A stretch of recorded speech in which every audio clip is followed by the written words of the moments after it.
ଉପରକୁ ପଳଉନୁ।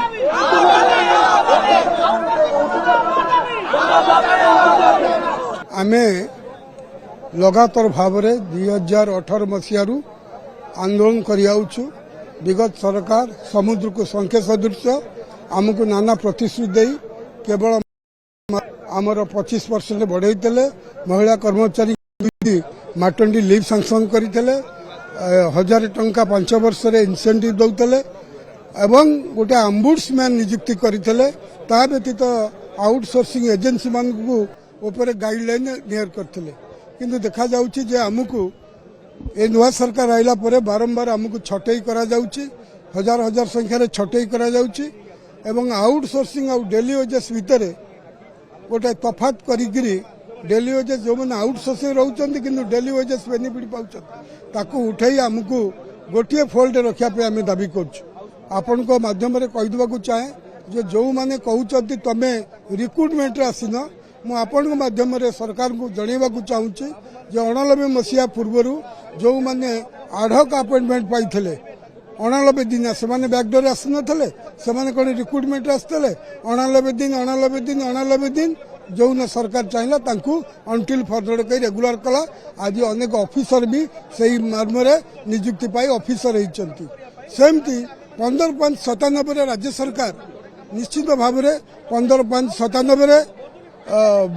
जेते 10 वर्ष काम करथबा डीएलआर एनएमआर जॉब कॉन्ट्रैक्ट को रेगुलर कले से रिक्रुटमेंट प्रोसेस रही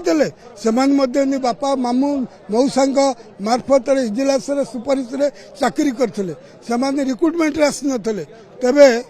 आम पे सरकार एक कथा कहीं आपंकर मन थब माननीय मुख्यमंत्री श्रीयुक्त मोहन चरण माझी जितेबाला विरोधी दलर मुख्य सचेतक थे सेतबले मुक्त कंठरे विधानसभा भितर और विधानसभा बाहर यही वर्गर कर्मचारी प्रति अन्याय करागला। सरकार क्षमता को आइले आउटसोर्सिंग कर्मचारी मान को स्कीमेटिक कॉन्ट्रैक्चुअल एम्प्लॉय मान को रेगुलर करे प्रतिश्रुति देते किंतु आम दौड़ी दौड़ी हताश हेलु बाध्य होकर चारिआडू निराश होला आज गोटाए समावेश देखुंट आम मुख्यमंत्री सहित आलोचना करने चाहूँ। मुख्यमंत्री आलोचना न कले आम ये उठबू ना। आसंता काली जदि आज मुख्यमंत्री न डाकती आसंता काली आमे मुख्यमंत्री को भेटिबा को जीवु आमको पुलिस अटकैले परिणाम विषमय हम ए जेकोसी आमे जतबेले कंकाल न्याय आशारे आमे लड़ाई करछु। आम पाखु शुणिबार अधिकार सब मुख्यमंत्री अच्छी दायित्व भी अच्छी। तेणु आपण मान माध्यम मु ओडिशार मान्यवर लोकंक सरकार बोली कहउतबा मान्यवर मुख्यमंत्री तांको निवेदन करिवु मध्य प्रदेश रे हला उत्तर प्रदेश रे रेगुलर करागला दिल्ली रे करा पंजाब रे करागला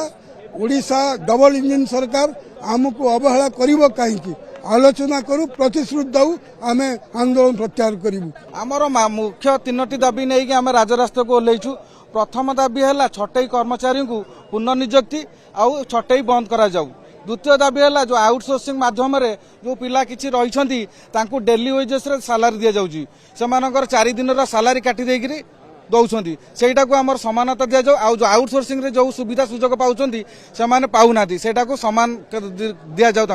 तृतीय दाबी है आमर स्थायी नियुक्ति जो मैंने अधिक वर्ष है कम कले धीरे धीरे धीरे धीरे सरकार आमको इनसोर्स को नहीं जातु। देखो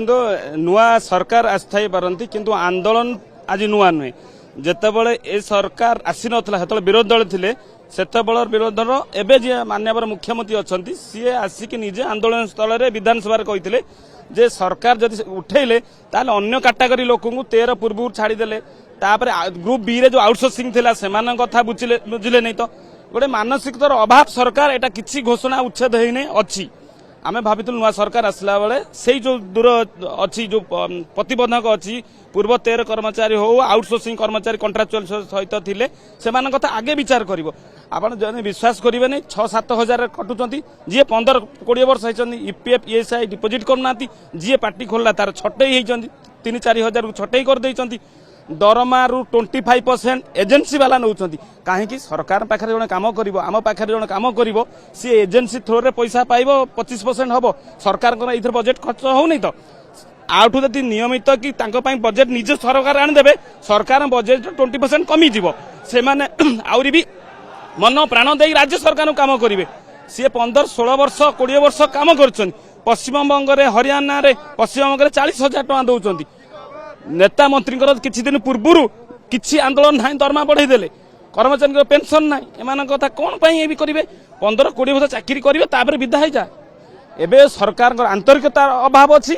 जेहेतु वर्ष होगा जाऊँगी आम माननीय मुख्यमंत्री को अनुरोध करूँ जे गोटे मानविकता देकी गोटे जुगानकारी पदक्षेप नहीं राज्य सरकार गोटे कैबिनेट रे घोषणा करंतु जो माने आउटसोर्सिंग अछंती तांको कथा स्थायी पाई जिवो आज आउटसोर्सिंग एजेंसी रे पोस्टिंग हबो नाही आमे माननीय मुख्यमंत्री जो भलिया पूर्व सरकार इतिहास निष्पत्ति नहीं आमे सरकार को आमे आह्वान दउचु ओडिशार समस्त स्थायी विभाग कर्मचारी को अनुरोध करुचु राज्य सरकार को गोटे ऐतिहासिक निष्पत्ति नियंतु जो माने राज्य को एते दिन है आगू नहीं से पेट बाटना परिवार कथा को विचार को नहीं से गोटे बृहत निष्पत्ति नेबा माननीय मुख्यमंत्री को अनुरोध करूँ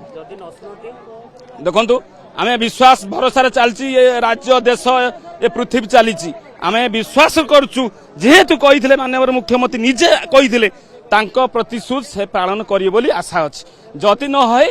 पुणी से आंदोलन हम ए सरकारी कर्मचारी जो पाखे रही काम कर